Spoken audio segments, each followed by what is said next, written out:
what I want to do tonight is give information of where we are in terms of the various things that we've done with school facilities. I know the board is at the point where you need to make some decisions about how you want to move forward in terms of addressing facilities for the school district. So what I'll try to do is to capture that, talk about some of the issues that I know we will face as a district that are now some changing dynamics that were not a part of what we looked at before. But essentially everything that we've talked about is about the same. It's just a matter of trying to make a decision about what we feel is best. So I'm going to spend not a whole lot of time, but I will go through what I have. And at that point, I want the board members to be able to ask me questions. We certainly want you all as members to have dialogue about how we move forward as it relates to facilities. I do want to add that Mr. Lewis, Barry Lewis, was supposed to call in on the phone conference so he could listen in. But I did text him earlier. He said he was still at work. So at any point he contacts us, that we would be able to dial him in so he could listen to the meeting. And at the end, I'll obviously give board members an opportunity to dialogue, have a conversation among yourselves and with administration.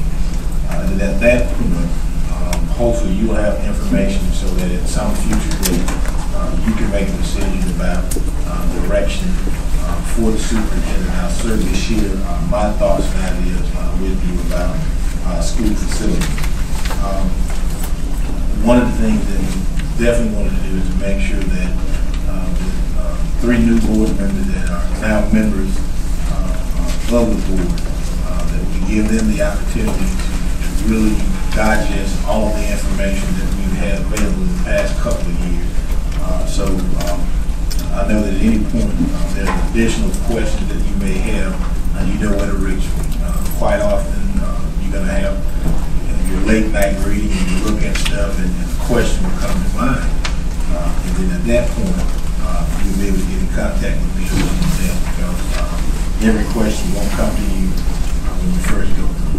So with that being said, I've given you an agenda that I want to kind of walk through and let this kind of guide the discussion. And then at some point, if you need to stop me at any juncture, do so. Mr. Needham, he's going to discuss portion 6. He has some things that delayed him, but he should give you any moment now. If not, I'll either talk about the portion that he was going to discuss or come back to that and give him an opportunity to talk about it. Just as an overview, I wanted to share kind of what got us to this point where we are today. I have A, B, C, D, and E as part of number 2 of the overview of facility, school facility efforts. There's a more exhaustive list of part of the earlier report that we did that goes through September of 2015. You can read that at your leisure. That's just a minute. But what I want to do is to kind of encapsulate how we got to this point. In 2013, this was at my second year superintendent, I had done some research about possibility of constructing new school facilities in Bladen County schools. We did some work with an architectural firm that was doing what they call a building lease program. They had what they call LEED platinum buildings that were had solar panels where you would actually sell the energy back to the power company, not use it to power the building, but also geothermal heating and cooling. So the idea was that with this zero energy LEED platinum building, the personnel and energy savings, you would have enough funding to be able to pay for that building and not have to worry about doing some kind of bond or capital campaign to raise money for the school. So we looked at that proposal. The commissioners felt that at that time we were not in a position to really take on any new debt as a county. So at that point, I convened what I call the 21st Century Facilities Committee. And out of that, we had some recommendations that were made from probably close to 20 people that were on that committee. I think Mr. Rose, you were part of the committee. I know Dr. Smith was here at the time, and a couple of other board members. But out of that, recommendations came that we should continue with what we have, maintain the building that we have, and that the county should look at 2021 when the current debt is retired to think about taking on any new debt. So with that being said, our efforts were to really maintain the building that we have. By the spring of 2015, we had meetings with county commissioners. They had concerns about the liquidity of the district, whether or not we were bleeding money. And at that point, there were some serious suggestions about the school district looking at consolidating school buildings, saying that we had declining enrollment. We needed to do something in order to address that issue. So as a result, the ad hoc committee met during the summer of 2015. We put together a proposal that was brought to the full board in September of 2015.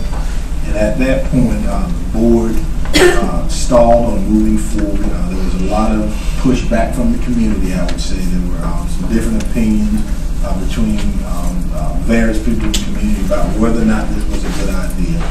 So as a result, we also put a hold on what we were doing. It took time to have additional information shared with the community about what the board had done, the administration had done to meet the letter of the law to be able to consolidate facilities. Also out of that, the Department of Public Instruction conducted a facility study that was shared with the board in the summer of 2016 that really gave an idea about the condition of our facilities and recommendations that they made about how we should move forward. Now we're at the point to where we have new board members, and we wanted to make sure that they were up to speed on all the information related to why we had to look at making decisions about school facilities. So with that, see if there's anything that I may have missed that someone would want to add to the timeline of where we are today. Anybody wish to add anything? I want to add something. Yes, sir. Why we don't have the forum proposal that the people had to say first? Well, if you recall, Mr. Rhoda, several motions were made to have. This one motion was made. I made that one. Okay. Well, a motion was made by you. That motion never passed. So that kind of stalled the board from being able to have community forums. I think that's a very good question, so that the community will understand that in order for the board to move forward with any kind of consolidation plan, the final stage of that involves having a public forum where the community has an opportunity to give feedback. And then once that statutory requirement has been met, then the board is able to make decisions about what they want to do in the school facility. So Mr. Rhodes is absolutely right that was a portion that caused the board not to be able to make any decision because those forums were not, there was a motion not passed on that. It wasn't even second, Dr. Tim. Right. Yeah, the motion was made, but the motion was not passed because it was not second, and it died on the floor. There are no other comments. I'll move to number 3. And one of the things I want to do is to give you a review of school enrollment, kind of what we're spending on utilities and the amount of staff that are being paid out of state positions. Look at item B, gives you the breakdown of the enrollment of all our schools. You're looking at both kindergarten to whatever grade level. You're going to have some schools 4th grade, 5th grade, 6th, 8th, 5th, and in the high school. And we also will give you numbers as it relates to pre-K. Pre-K students, those funds are coming from different funds. So whatever we have in terms of allotments or positions, those are funded by the grant that we get to run that program. Some of that is also the Exceptional Children program. So one of the things that we recognize is that we've had the continued decline in enrollment. Some schools have actually seen increases in enrollment. This particular year, both East Bladen and West Bladen are up, as well as Elizabethtown Primary. Dublin is about stable. There may be about 3 or 4 students, give or take, where they were last year. The remaining schools that dipped slightly or stayed where they were. I've also included information about utilities because one of the things that you have in terms of cost savings is that if you close the building, then that is one of the places where you see savings. Also recognizing that if you maintain a building that has to stay climatized, so there will be some portion of utilities that you will continue to spend. Then when you look under state paid positions, that first column shows you the number of teachers that we pay out of state funding, about 227. So those numbers change based on what we get from DPI from one year to the next, based on what our enrollment may be, and how they decide to fund at the General Assembly level. So we also look at the custodians, the clerical staff, and the cafeteria staff. Anytime that you do a consolidation, it will give you the opportunity to be able to have some staff savings. In some instances, you'll be able to have fewer staff. In some instances, you may have to add staff. You have a building that goes from 300 to 500 kids, that means you now may require more custodial staff and cafeteria staff. So that is just a synopsis of what the enrollment looks like and the number of teachers that we have. Now, this is something that's new, and this is under number 4, where we talk about the class size from K-3 and the House Bill, should be House Bill 3. This is a new bill, and you'll see this is item C that's in your packet. And this is just a House bill that we do expect to pass the General Assembly this year. And this is going to have an impact on how we're able to fund teachers for the K-3 level. Now, if you look at item C, the General Assembly originally passed a bill that said a school district could not go 3 students beyond what the funding formula was for a class. For example, in kindergarten, they give you 1 teacher for every 18 students, but the class size maximum would be 21 students. At this point, we have a class size maximum that's 25. So what that means is that regardless of what the funding formula is, you can put up to 25 students in the class. Now that legislation has changed where you can only do 3, which would have an impact on the number of teachers that we would have to provide. 24 is the class size max, I was correct. So now I want to take you back to item B, where it says state paid position. What you see is a column that says HB3 needed. And based on the fact that now you would be allowed to go 6 students below the class size max, that identifies the additional number of teachers that we would need as a district if this legislation passed. So you'll see that Booker T. Washington require 3 additional teachers, Bladen Lake 1, Dublin Primary, a half a position, East Arcadia 1, Elizabeth Town, Plainview Primary 2, for a total of 7.5 teachers. So those positions would have to come out of current positions that we already have. So we would either have to have additional funding, or we would have to use current positions that we would have and increase the class size in grades 4 through 12. So I do wanted to share that with the board so that you'll understand that regardless of what we may decide to do, if and when this bill passes, that's going to have an economic impact, something that we got to think about as we move forward. Okay. The next thing I want to talk about, are any questions about the class size bill? I know there's a lot of conversation out there in the general public and we do expect to pass. Any questions about it? The next item I want to talk about is number 5, concerning the charter school enrollment. At this time, we do have a new charter school that's scheduled to open in Bladen County. It's called Emerald. Based on a conversation meeting that was held last week, they have approximately 150 students that have enrolled. Was able to have a conversation with the headmaster, both Mrs. Penny and myself. They don't have granular information on where these students are from. They haven't collected all of the address information.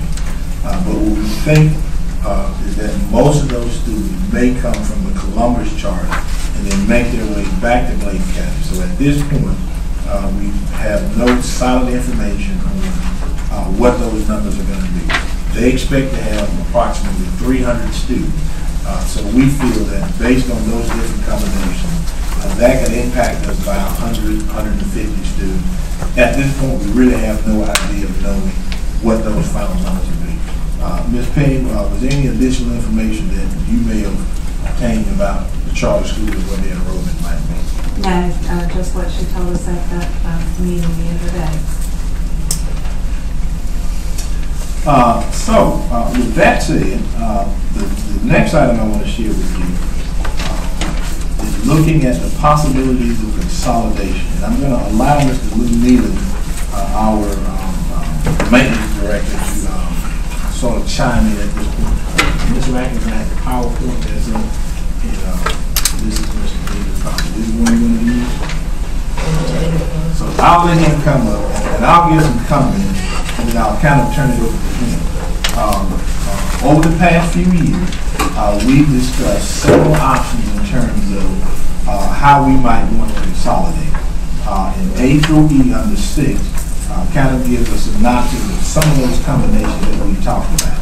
The problem is that depending on the type of combination that you make, and depending on whether you have like-type schools, in other words, schools that have the same grade levels, that will determine whether or not you will actually see any savings.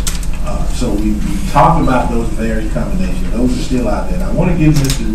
Nealon an opportunity to kind of share with you some of the information that I've asked him to look at so he can enlighten the board and the community. Mr. Nealon.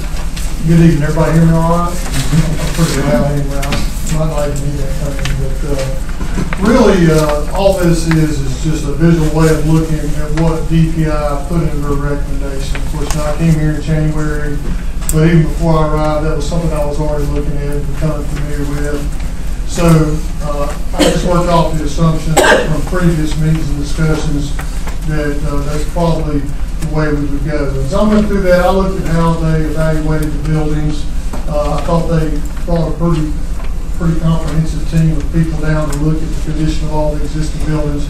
I read through that, and I certainly didn't see anything that would make me think that those weren't the right options. But as a new person looking at it, one way that I wanted to look at was I spent more time trying to think about the impact on the gaming facility if we did follow those DPI recommendations. And as you look at that, the one thing that's for certain, if Plainview students went to Dublin, for sure Dublin would have to be expanded. That school would physically have to have additional classrooms added on to it. So even though it's not as many children as some of the other scenarios, the fact that we would have to extend one of those wings really makes it the most impact on it, especially because to actually build that is going to take a degree of time. Not just the cost of it, but the actual process of going through the DPI, getting things approved, soliciting bids, and all those kind of things.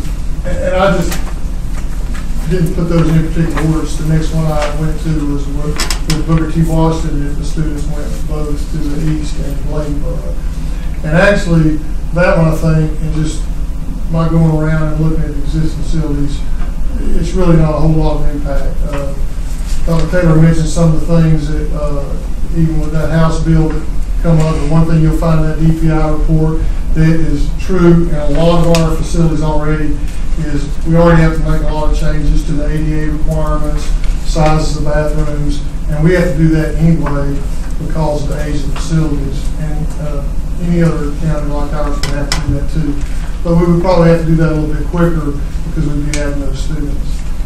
And then as you look at the last scenario where all the middle school kids start coming here to E-Town Middle School, even though that is a lot of different students going from different schools and going to different places, really, I think, just from my perspective of the facility itself, it actually has the least impact. And that's primarily because of the space available in that school due to its size, and compared to the other ones, even though it is the old high school, is still a fairly newer facility compared to the others. So even though there are a lot more moving parts there, from my side of looking at things, I thought it had the least impact on the facilities that became students. there's no questions, I'll switch on to the next one. So just to kind of get back to Dublin and the impact there, I did look at some of the things Dr. Taylor had already looked at. We looked at a modular facility being added to it, and what I would like to say about that, that's not mobile units, it's nothing like that. It is a modular type building, but it's on a brick foundation. There's lots of different versions of that. But I think it would be a lot more like what you see sometimes going down the road, and you see the modular homes that are built on a foundation and they come in 3 or 4 pieces, but it's a regular home. It's really more what that is. So again, like I said before, the real challenge of that is just deciding if you're going to do that, when you're going to do that, because really it probably takes about 3 months to build it and complete it. So you really got to back off a couple of months, and I really think to be safe, you want to say 6 months, because you're going to have to send things through DPI and get plans approved and all that kind of stuff. You want to have a little bit of room to maneuver there and be open and ready the following school year. The other thing I did, and actually you'll see a quote there from modular. That's an existing quote we had gotten from the Modular Technologies folks before I even arrived. But I did go ahead and I called Cumberland County, kind of our closest neighbor, who's probably doing most of the building around, and I got with their plan individual there in operations, and they pretty much plan from 130 to 150 square foot range is what they use for a planning factor. So I just kind of put it in the middle right there. And regardless, to build that same size thing in kind of traditional wing of the building is a little over $1 million for sure. And then really, the second bullet there with number 2 and 3 is, I was just kind of highlighting the same thing on that first slide and just adding that if we do make those changes, even though those are fairly minimal impacts on the game facility, I do have a pretty small staff here. There'd be some things that still have to be done and get ready for accepting those other students. And I think we would do a little bit of extra small contract services over the summer to be able to get ready to do that. And of course, the last bullet is really what Dr. Taylor mentioned, and it's really kind of hard to determine what that would be until you kind of determine how much of the facility, if you did close it, would not get used at all versus some. And what I mean by that, a lot of these facilities have gyms. I really can't imagine a gym would not continue to be used by the community like they are now. And there might be other parts of the facility that they might stay in use. But either way, that's something that would come later. We have to figure out what the cost is. Until such time that the school system was able to transfer that property to the county or a private vendor or whatever, until that happens, we'd have a degree of responsibility for that, I'm sure. And there's one more, right? Another thing that I looked at, and I talked to Dr. Taylor about it, and a lot of people spend a lot of time looking at energy savings. I think they are a significant good goal to have. I just think sometimes, especially in the school systems, my experience has been when people are seeing that, especially if you have a school system that has a lot of older facilities like we do, you can save a lot of that money on energy, but if it's really, really old, there can just be a lot of things that go along with the regular upkeep of that building that really go into that total operational cost. And I think the older a facility is, it takes a lot longer to get that savings back and really realize all of it. In other words, in a newer facility, if you make those upgrades, I think you would make your money back a little bit quicker. But the problem with an older building is it gets even older every year. So, and once things kind of really crest over and have a lot of age, and you're just going to spend a lot of time and effort just maintaining it and keeping it where you can adequately use things. I did go ahead and take an opportunity just to kind of throw in there some of the things that certainly will be an issue over the next 5 years due to the age of our facilities. And there's just the big item things that when they break or fail, you must fix them to stay in school. I mean, you can't really defer that.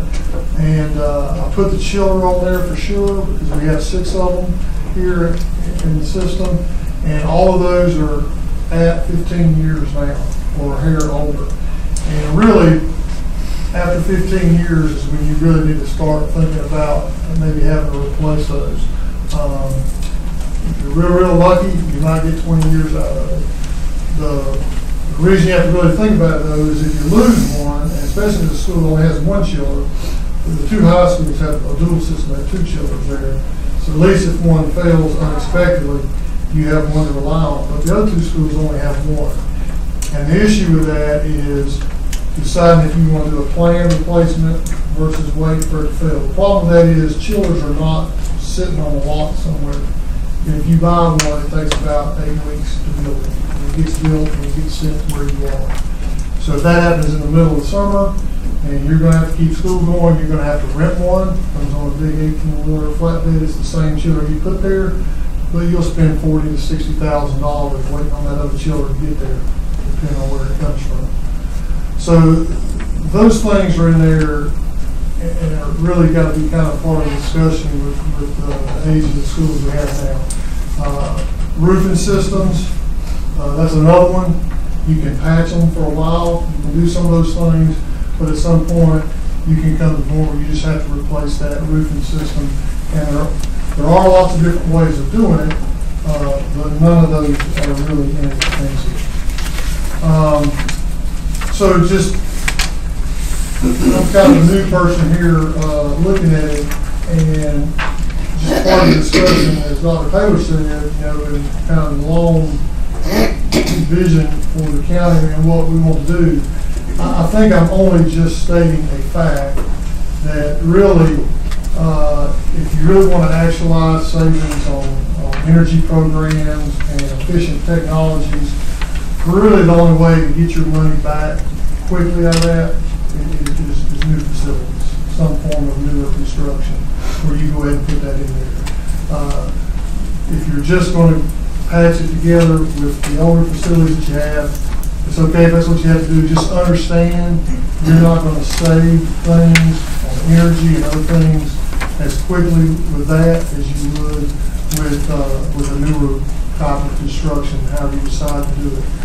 And of course, the other part of it is just part of what I feel like I'm tasked to look at every day when I go around and look at a school, is that with newer facilities, you can just have more amenities for whichever students are going there.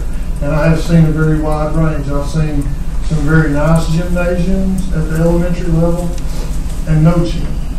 I've seen really pretty good ball fields in some cases to no ball fields. Later on when you're looking at thinking those things, if you are going to build some type of new facility, then you're going to put all those things in there at one time. And then more of those kids will have kind of the same amount of newer stuff, more comprehensive stuff. Not just the things that you see driving by like the ball fields, but all the different specialty areas, lab type things, and other things to try to actually put inside the building to do special educational activities. So, depending on your questions, that was just the things that I kind of wrote down and prepared for Dr. Taylor when we were talking about it. It's just a way, maybe 2 or 3 slides to look at what I pulled out of that DPI report when I looked at it. Any questions for Mr. Neal? Thank you, Mr. Neal. Thank you. And near the end, number 7, I think, is really what I consider the crux of the matter, and that is looking at the barriers to consolidation. And I think one of the biggest issues is the fact that towns are afraid of losing the schools that are in their community. I figured out one undeniable fact that that is a huge barrier that we have to overcome. And based on what I've seen, I don't think anybody in the community wants a school to have 0 schools. So from my opinion, that appears to be the starting point to where we begin to make decisions. If we know that at the end of the day, there's not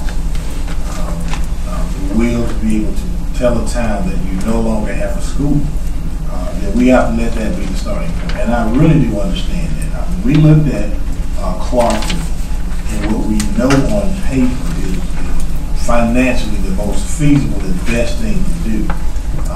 It's not always about what's on paper. It's about what we're going to have for our communities and what we can do to continue to make those communities vital.